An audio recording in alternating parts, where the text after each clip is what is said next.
Aujourd'hui, on réalise un béton de chanvre et on va voir ensemble toutes les étapes de réalisation. Le bâti-chanvre pour réaliser des bétons à base d'Isocana, donc c'est la chaîne Voth. Là ici, on a la fiche technique avec tout un tas d'informations et on a surtout au dos les dosages. 3 seaux d'eau, un demi-sac d'Isocana et un sac entier de bâti-chanvre et qu'on va brasser à la bétonnière. Alors c'est très important de faire cette opération pour que le mélange il soit homogène. Ça fasse pas des boules. On va mettre l'eau, on va mettre la chaux et ensuite on va se faire un lait de chaux qu'on va bien laisser mélanger. Il ne faut pas qu'il y ait de grumeaux, il faut que ce soit très lisse et ensuite on pourra incorporer la chaîne Voth à l'intérieur des bétonnières. 3 seaux d'eau à l'intérieur, le bâti-chanvre. Allez, le lait de chaux est prêt, on va pouvoir incorporer la chaîne Voth à l'intérieur. Alors on met dans un seau, ça va bien, et on verse à l'intérieur. Les ouvrages avec des solutions en matériaux biosourcés sont en plein développement. Que ce soit en construction neuve, des maisons à ossature bois, ou même en rénovation d'un bâtiment ancien.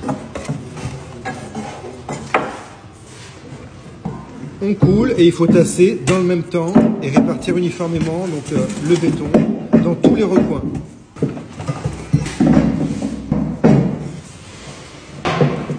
Ces solutions en matériaux biosourcés apportent un confort d'été et d'hiver grâce à un complément d'isolation thermique et acoustique, tout en respectant les supports anciens. La masse volumique d'un béton normal est d'environ 2500 kg par mètre cube. Pour un béton de chanvre, on sera entre 350 à 450 kg par mètre cube. Il rentre donc dans la catégorie des bétons légers. Il deviendra la solution technique pour éviter la surcharge de certains ouvrages. Et encore 2 avantages supplémentaires d'un béton de chanvre, il améliore la qualité de l'air et il a un très bon comportement au feu.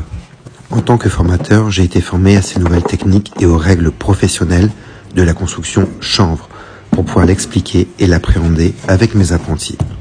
En complément de l'usage de produits chauds, c'est une véritable opportunité pour les professionnels et les futurs pros de proposer cet applicatif à leurs futurs clients. Il faut bien sûr se former, mais ce sont des techniques tout à fait accessibles pour les pros. Pour l'étape du coulage, il est important de tasser de manière régulière le matériau, ni trop faiblement, ni trop de manière concentrée. Un excès ou un oubli de vibration se verra au décoffrage.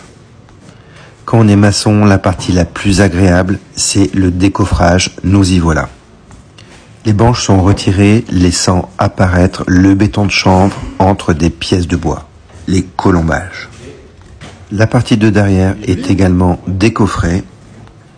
Je trouve personnellement le rendu très homogène. Le décoffrage est réalisé dans la même journée que le coulage. L'ensemble du mur est très compact et résistant. Dans une prochaine vidéo, je te montrerai toutes les étapes de réalisation pour un enduit chaud chanvre. Les colombages ont été décoffrés, donc on a une partie où ce sera enduit côté façade principale et là ici on a côté intérieur. Alors qu'est-ce que tu en penses? Est-ce que c'est du joli travail?